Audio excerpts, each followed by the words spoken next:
નમસ્તે.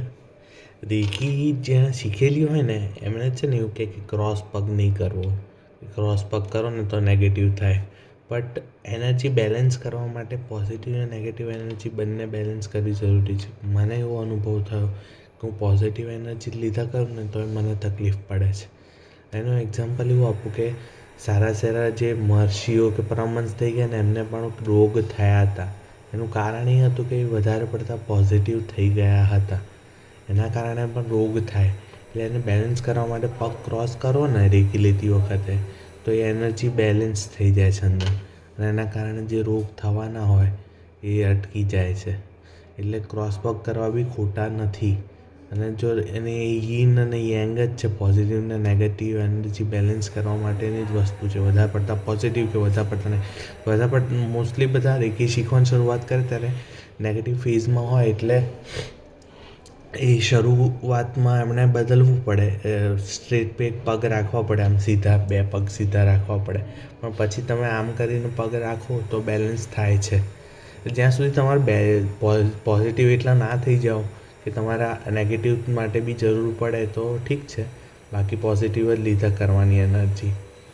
મારે એવો પ્રોબ્લેમ પડ્યો એટલે મેં નેગેટિવમાં ફેરવ્યું. અને એમ પણ કૃષ્ણના પગ મૂર્તિઓમાં જોશો તો ક્રોસ જ હોય છે, આમ આમ આમ પગ હોય છે, અને રાધાના સીધા હોય છે. એટલે કૃષ્ણ રાધા બી યીન યંગ જ છે. એટલે અને કૃષ્ણ કાળા છે અને રાધા ગોરી છે. એવું નહીં રાધા ક્યું ગોરી મેં ક્યું કાલા, એવું એ પણ બહુ સરસ છે. અને મારે બીજો પ્રોબ્લેમ કેવો થાય છે કે હું મુંબઈ જાઉં ને તો ગોરો થઈ જાઉં, એટલે મારી સ્કિન ગોરી થવા માંડે. અને અહીંયા જેવું આવું ને રાજનગરમાં તો હું કાળો થવા માંડું, કેમ કે એમનામાં છે ને અવતાર તરીકે કૃષ્ણ છે. એટલે જૈનોની શ્રદ્ધા એટલી છે મારામાં કે જૈન અવતાર એટલે એમના એરિયામાં આવીએ એટલે પાછા કાળા પડી જઈએ, રાજનગરમાં આવીએ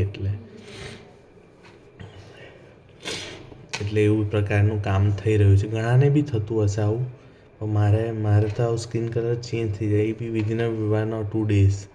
કે જાણે કે ફેશિયલ કરે, મારા જીજાજી મને બોલે કે તે તો ફેશિયલ કરાવ્યું એવો ગોરો થઈ ગયો. હું વચમાં મુંબઈ ગયો હતો ને પાસપોર્ટને વિઝા માટે અમેરિકન, ત્યારે એટલે મારા માટે તો અમદાવાદ કૃષ્ણ પક્ષ છે.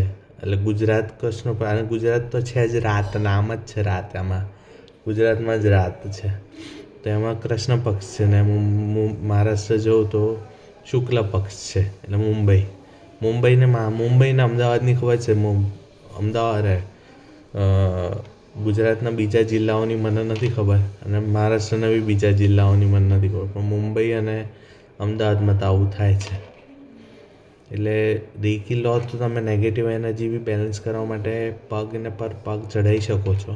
પણ જે એનર્જી ફીલ જ નથી કરતા એમના માટે આ બંને વ્યર્થ છે. સીધા રાખો કે ક્રોસ પગ રાખો કોઈ ફરક નથી પડતો.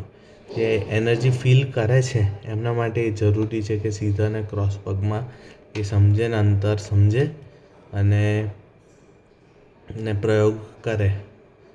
નમસ્તે.